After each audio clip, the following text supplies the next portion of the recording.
Hello, sweet parents. Welcome to the When Our Adult Children Walk Away podcast. My name is Dr. Janet Steinkamp, and during each episode of When Our Adult Children Walk Away, I will provide my professional and personal insights, information and opportunities for your self-reflection and growth, tips and tricks to make every day count, and encouragement to keep moving forward. I'm here to help you dig deep and get down to the root causes so that you can find your way out of the darkness to a positive and lasting relationship.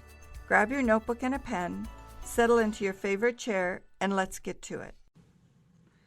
In this episode, we are talking about leveling the playing field, the nomenclature, if you will, of estrangement.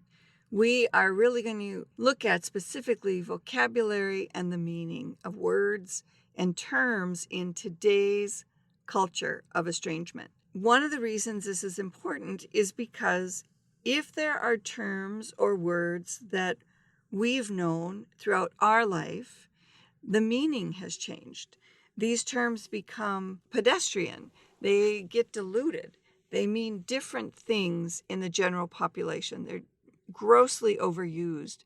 And so what they meant to us, or what they mean to us in the context of our life, is different than what they've become today. So let's start with boundary setting. Boundary setting refers to the defining, the actual articulation and agreement, some kind of personal limitation. Usually there are expectations that go along with this limit. So a great example, you can text me one time a week. You can give me a call once a week. I know that family dinner happens on Sunday afternoon. Don't tell me about it anymore. I don't want to hear about it anymore. I know that I'm welcome, and if I'm there, I'm there, and if I'm not, I'm not. It's some sort of defined limitation or boundary, and there's an agreement or an expectation of how that boundary is supposed to be held. I actually agree that boundaries are necessary and important. The touchy part is the mutuality of it. So my son or daughter may give me a boundary. They may define something for me, and it doesn't work for me. So how do we, as parents, in the face of estrangement, define or respond with our needs? In many cases, we don't. We listen to the boundary, we accept their limitations, and we acknowledge them. And then we work to respect them. In some cases, we need to set a boundary, right? Every time there's a phone call, they're asking for money. Well, what's the boundary? There are ways to define and set those boundaries.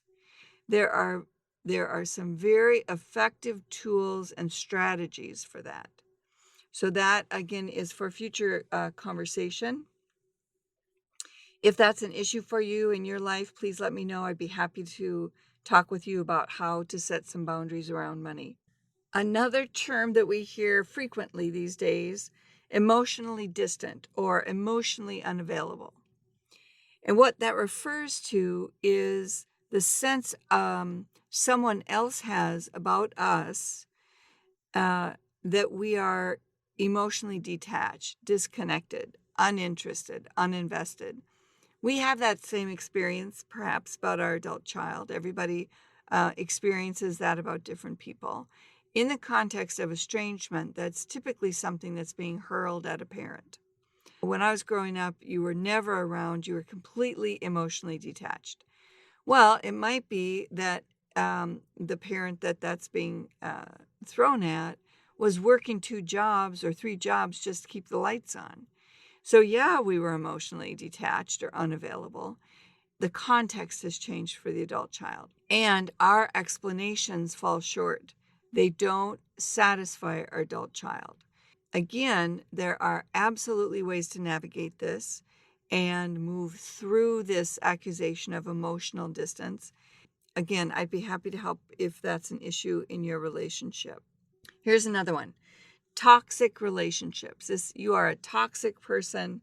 This is a toxic relationship, and so I'm going to step away. What they mean by toxic relationship is that there are themes of not being accepted, respected, that there are judgments, that their personal space is not respected or honored, that there is this concept of relational toxicity that is worth ending the relationship, that is so significant for them, they are going to stop the relationship. They feel unwelcome. There's too much confusion. They're being accused of things.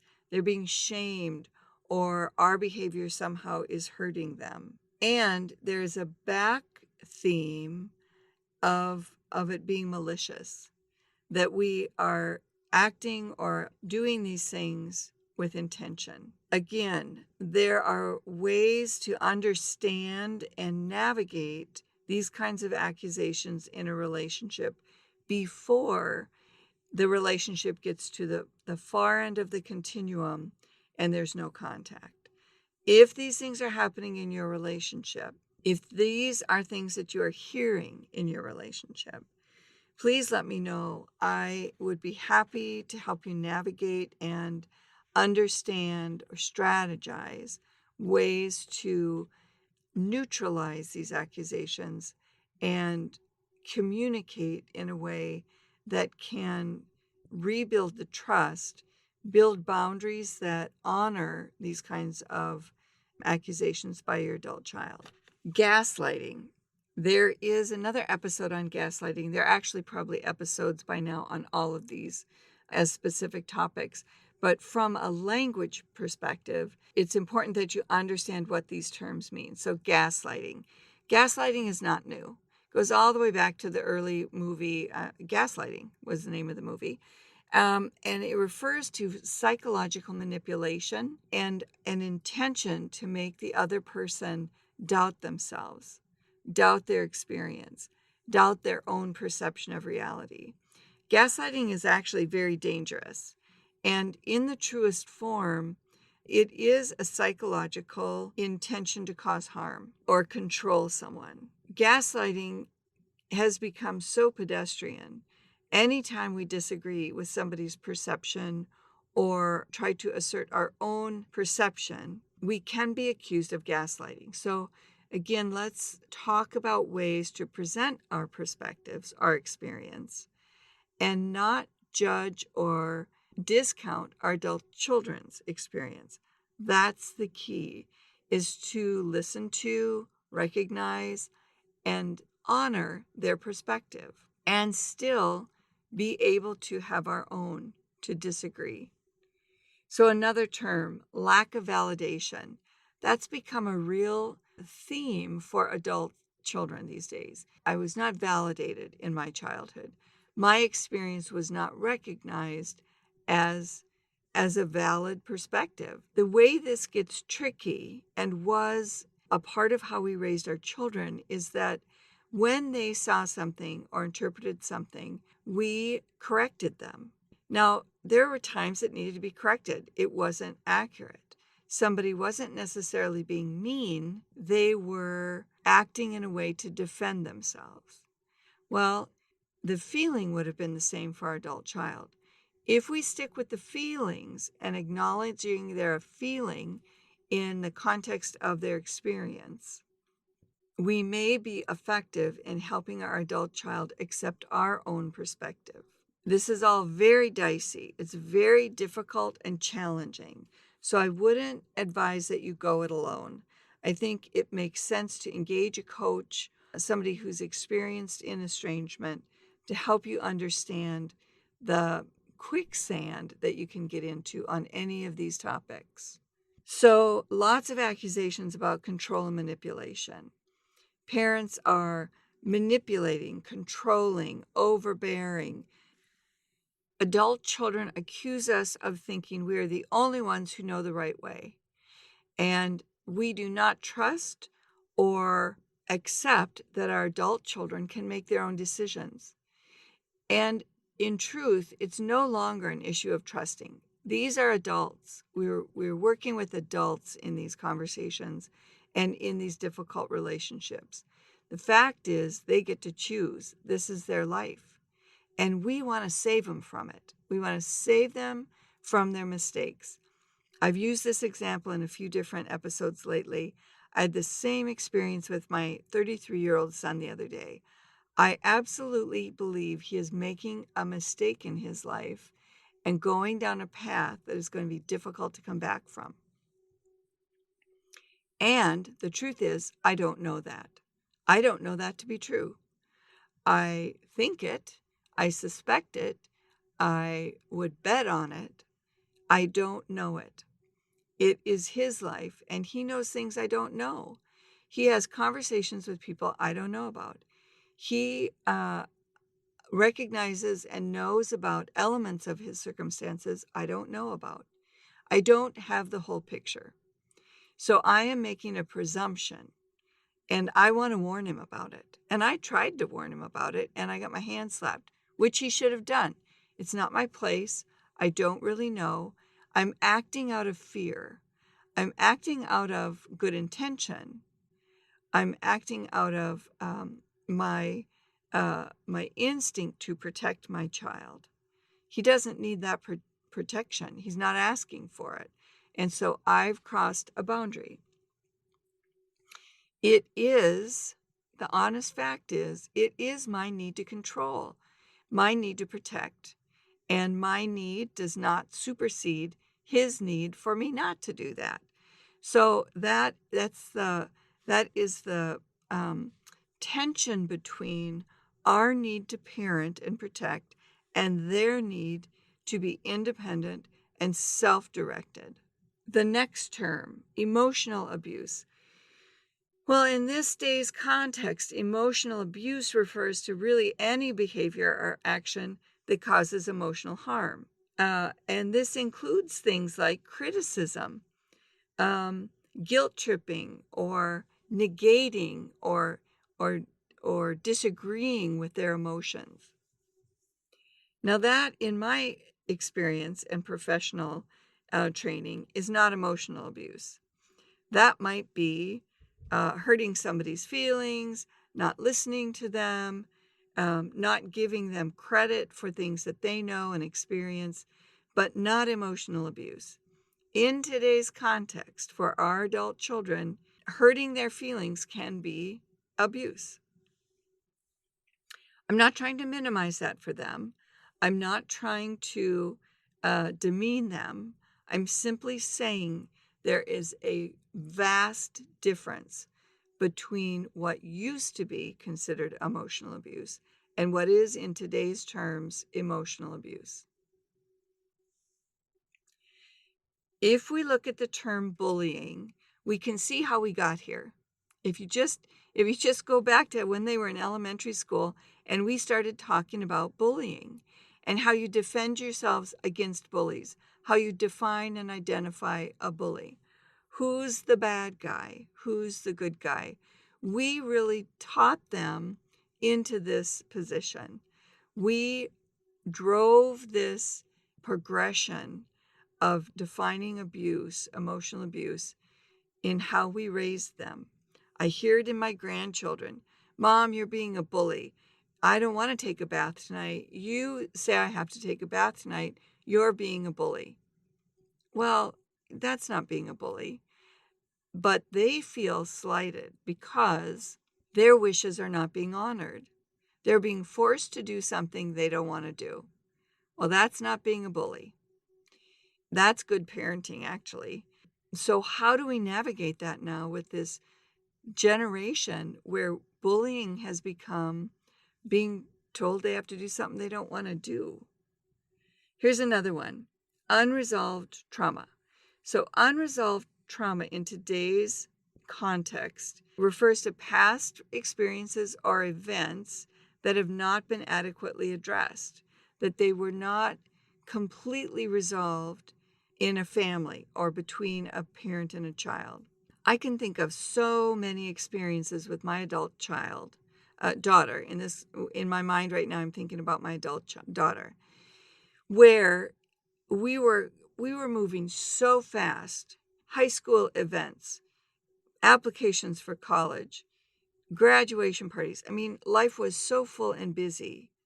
I can think of a dozen interactions that we didn't finish, that I needed to have circled back to sort out with her. I didn't understand then the potential for further problems if I didn't go back and sort those out. From her perspective, I was walking away. I was disregarding.